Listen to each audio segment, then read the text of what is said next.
Allow me to preface the story with this. It breaks my heart to see all the stories on No Sleep, where the original poster proudly states, "This is my first, second, last piece of fiction. How am I doing?" No, you'll be getting none of that from me. This is in part because I feel I'd be doing my own experience a disservice by embellishing it more than I need to in order to make up for lapses in my memory. And in part because I'm truly afraid to fictionalize anything about him. Because what if it means he'll come back? To that end, this story is not necessarily linear. I likely should have done it in multiple parts for the sake of length, but I wouldn't even know where to place the breaks. It has a clear beginning, but no clear end and no moral. I never figured out what he wanted from me. Maybe he didn't either. And maybe, though I hope I'm wrong on this, maybe this story isn't over yet. It started during my junior year of high school. I was, what else? Digging around on Encyclopedia Dramatica, reading the creepypasta page, whatever happened to that thing. Coincidentally, what happened next is the reason that I, now, settle for reading No Sleep. Though the quality of this stories is far less impressive to me overall, I cannot stand anything with pictures. Not anymore. I can't even tell you what the picture really looked like anymore, or what story it corresponded to.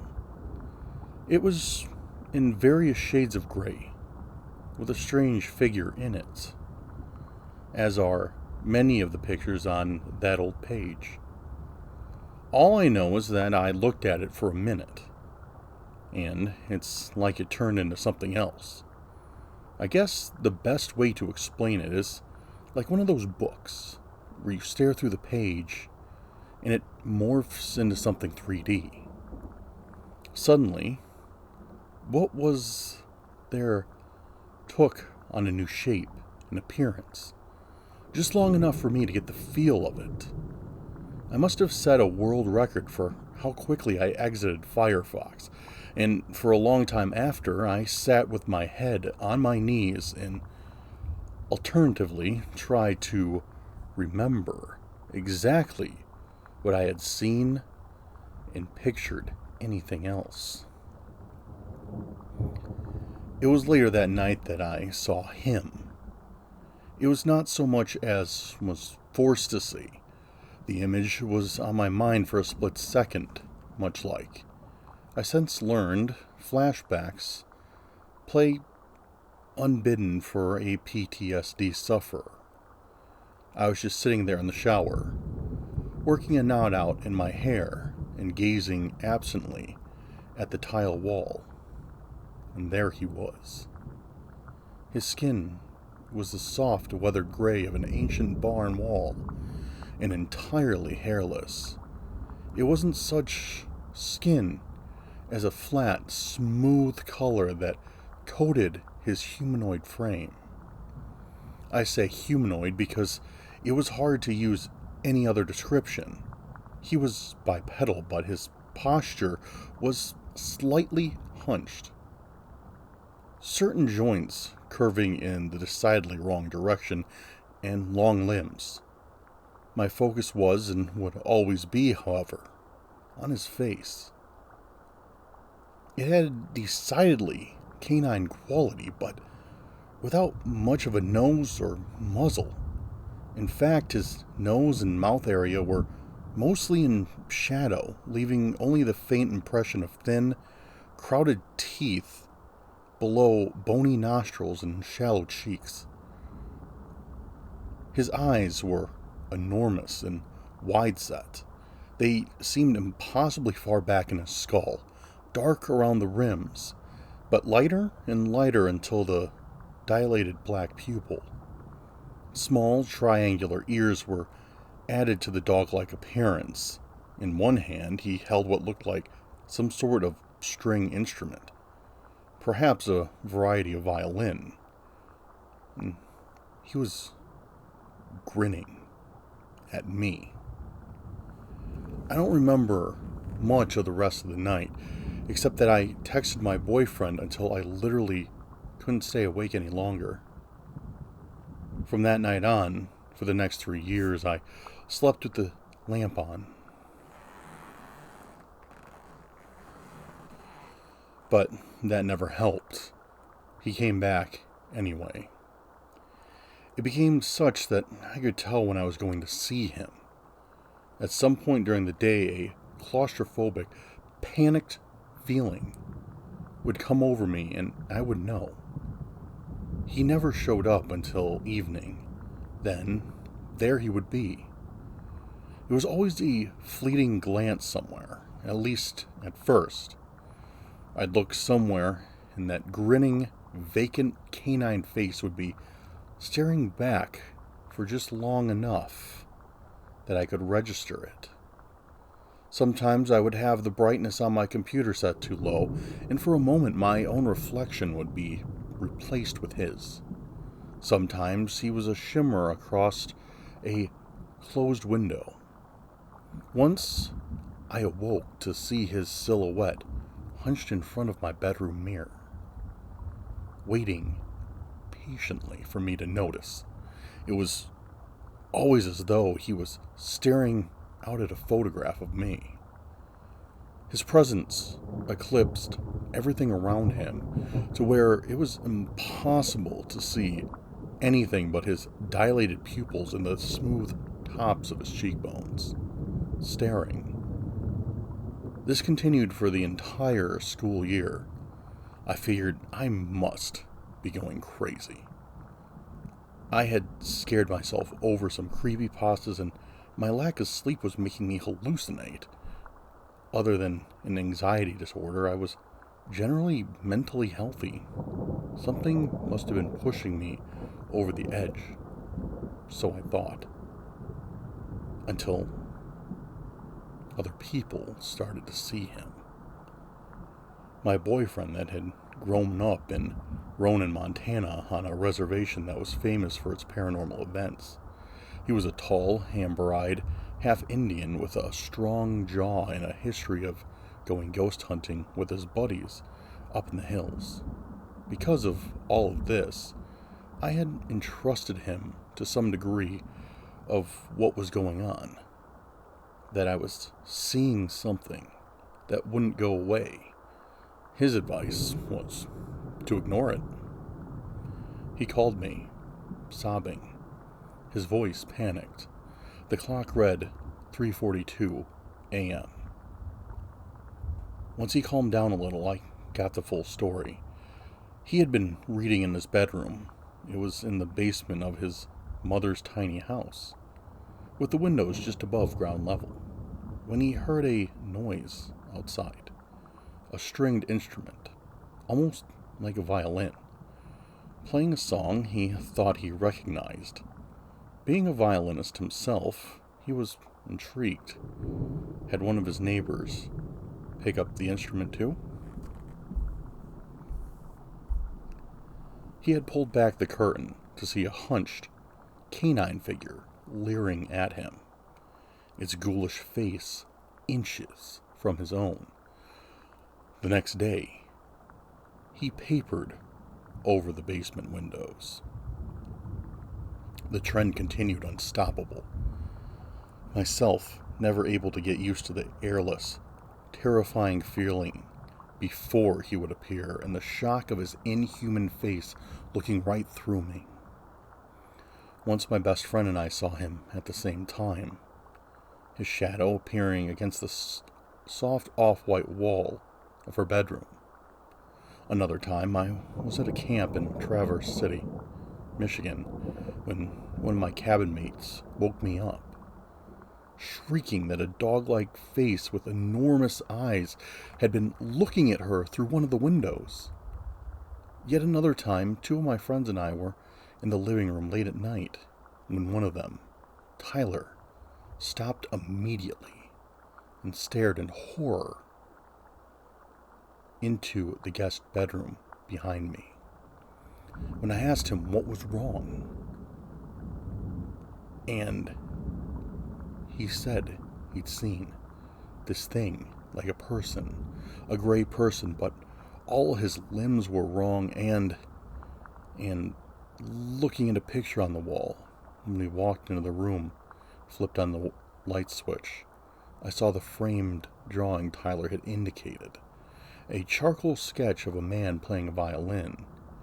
My friend Harry was alone in his room one night after he and I had spent several hours discussing the phenomenon, and he heard movement from his lawn and noises that sounded, he said, almost like soft howling and the padding of something on 2 feet.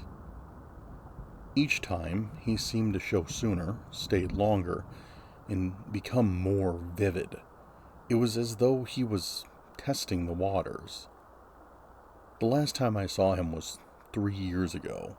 At my boyfriend's request, I had learned to do energy meditations and agreed to carry around charms he had made for me. A handmade leather dream catcher, still fresh with the smoky smell of my boyfriend's house on the reservation, was hung above my bed. His small protections seemed to have kept him safe. I, however, couldn't escape. No matter where I went, or what I did, it felt as though the Dogman was watching.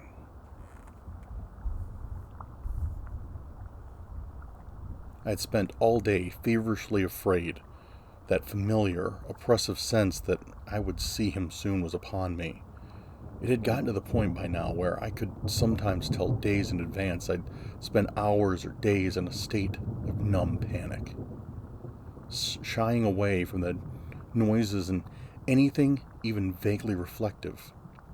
This particular time, I was worried that it may have been triggered by the fact that I had been trying to draw his violin earlier that day. I had now accepted that he was real, in some sense, and feared that the drawing would attract him somehow. I left it on my desk downstairs and went to my room, regretting having ever started it. The sense was still nauseatingly strong as I readied myself for bed as usual. I closed my bedroom door and sealed it, as I had begun to superstitiously make a habit of doing, placing a carved stone box against the door with a chunk of minerals from the Black Hills balanced against that. In part, this was a way for me to know if my Snoopy parents had come into my room in the middle of the night. There was no way to replace the seal from the outside, or prevent it from moving when entering. I awoke, feeling wonderful, relieved. The sun was streaming in under my curtain. A magpie squawked happily outside, and all seemed at peace. It was miraculous.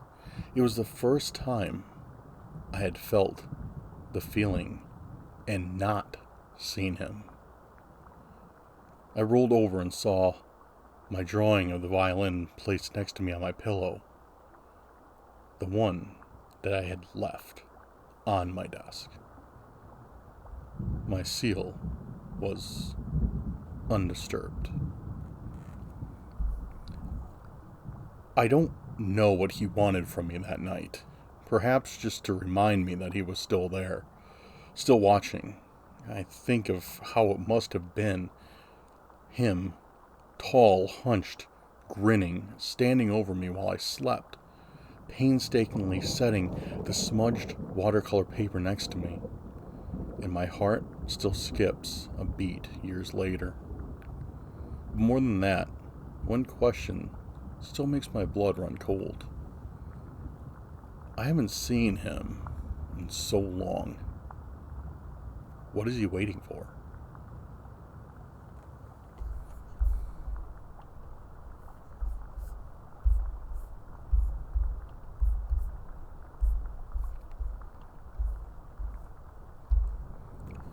I have always been fascinated by urban legends and tales of supernatural creatures. I've heard of the Dogman since I was young when I first heard the legend played on the radio. A mysterious creature said to roam the forests of the Great Lakes region. And with my fascination came a sense of wanting to find the creature and to see it for myself, if it was really out there. Armed with a curious mind and a flashlight, I set out to explore the woods near my hometown.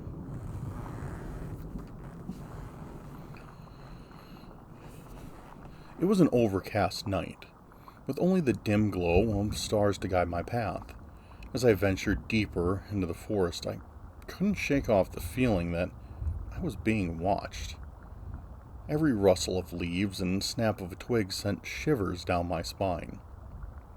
But I pressed on, my curiosity overpowering my unease. Little did I know how much of a mistake it was to ignore my instincts. After what felt like hours of wandering, I stumbled forward. An eerie silence blanketed the forest, as if a switch was flipped and all the sound in the world disappeared. Something drew me towards it, an invisible force urging me to step closer. That's when I surveyed my surroundings in detail and saw it. A pair of glowing amber eyes staring back at me from the shadows. My heart skipped a beat as the creature revealed itself. A massive canine-like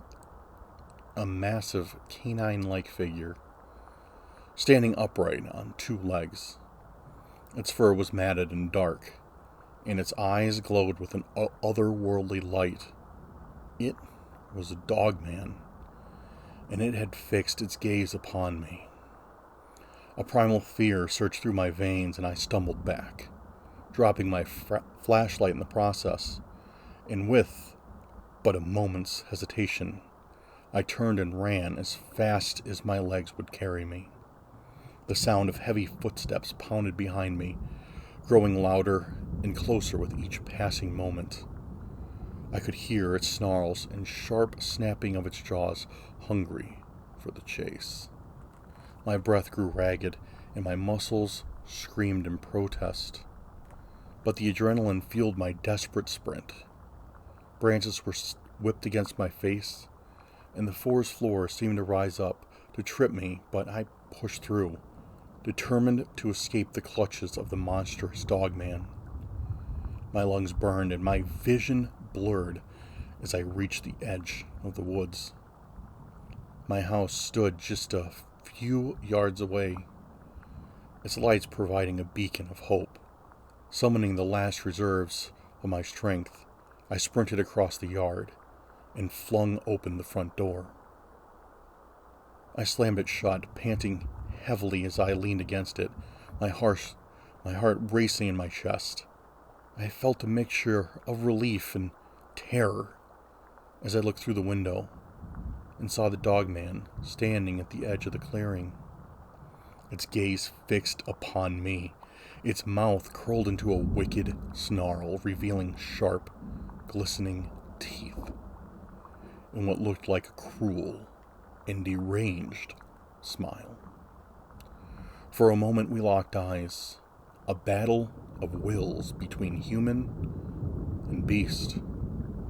I knew that I had escaped, but the encounter had left an undeniable mark on my soul. The Dogman had shown me the darkness lurking just beyond the realm of our understanding, and it was a sight I would never forget. To this day, I am plagued by the memory of this night. The image of the Dogman's glowing eyes and sinister grin haunt my dreams, a constant reminder of the terrors that exist in the shadows. I warn anyone who dares to venture into the Michigan wilderness, because the Dogman's domain, it may be an urban legend to some, but for those who have encountered its malevolence, it is all too real. The forest hides its secrets well, and the Dogman waits patiently for its next victim. Ever since then, I haven't been able to look at the woods without a shudder going down my spine, hoping to not see the amber eyes staring back at me. If I were to give you any advice, it would be, do not go out at night.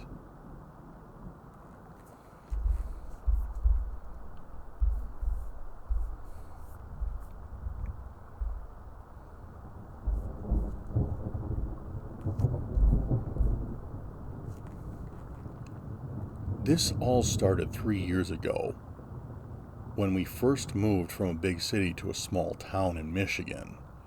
After living in Detroit my whole life, the small town, or more accurately, the huge forest that surrounds my house, is eerie at times.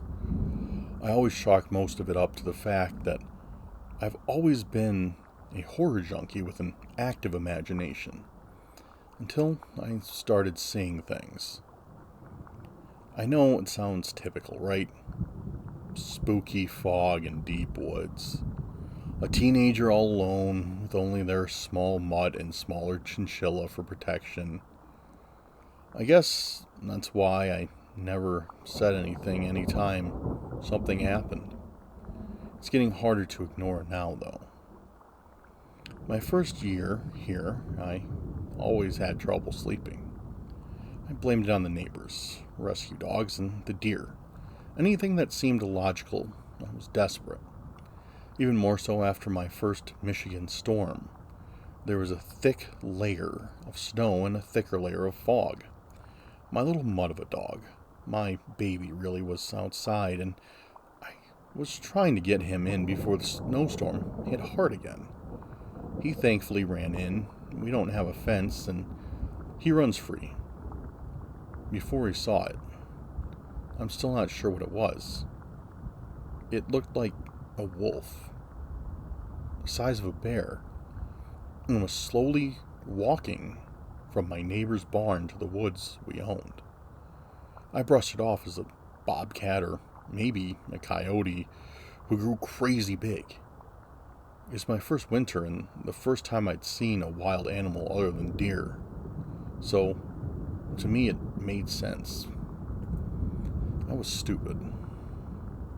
The rest of the year followed smoothly with me growing used to the heavy breathing-like sound that the deer made and never seeing that dog thing again.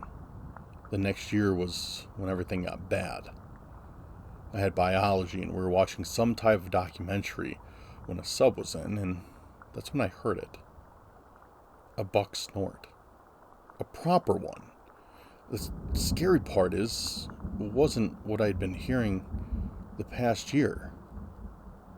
That sound was sharp and distinct. It wasn't the soft, heavy breathing that had been sounding like it had been pressed right on my window. I was scared. No, terrified. Whatever that sound I'd been hearing wasn't from a deer. I don't know what it was from. I started looking for odd things that might let me figure out what was lurking behind my house. I noticed paw prints in my dirt driveway throughout the year. I pointed them out to my brother, not saying much about them, hoping that he'd brush it off as my love of dogs. He claimed that they must belong to the neighbor's rescue mastiff. That soothed me and my fears. It explained everything, more or less, so I let myself believe it. Why did I keep letting myself not see what was right in front of me? As the year went on, I hung out with my brother and his friends. They were cool and we'd all play video games together. It was all fine until one of his friends revealed one of his favorite interests: horror stories, more accurately, urban legends. His favorite being that of the Michigan Dogman. Look it up if you don't believe me. I didn't believe him, but it's a legend often spread in the youth of small towns in Michigan. The Dogman is a large creature much like a werewolf, but bigger and harder to trace. He is intelligent and stalks his prey. before he catches it. A master of disguise and morbid monster. I keep shrugging it off as just some fake story like Bloody Mary. But I'm starting to doubt myself. I keep hearing people walking at night, even though my neighbors work at night. And when I go on my walks, I always see large shadows in the distance. Too large to be deer or even a bobcat. It's getting eerie how often I'm seeing this figure and how much my previous logical reasons are starting to fail. My neighbors put up a fence, yet the paw prints in my yard are still there, and they keep getting bigger. The barn down the road is putting up a search for whoever stole their chickens and goats. The weirdest part is today, we've been hearing whistles. The kind you give to call a dog. The first one happened during breakfast, and all three of us heard it. My two dogs went crazy and started barking at the woods, even though we couldn't see anything. Later on, me and my brother heard it again. It was faint, as I am deaf in one ear, but it was there. The dogs ran and tried to run to the woods again. My mom said it must be too high-pitched for her old ears. My dogs are barking at the woods again. My neighbor works the night shift, and our landlord is out of town. Yet, I can almost swear there's a man standing about 2 yards into our property. Beware the woods of Michigan. I think there's something living in them.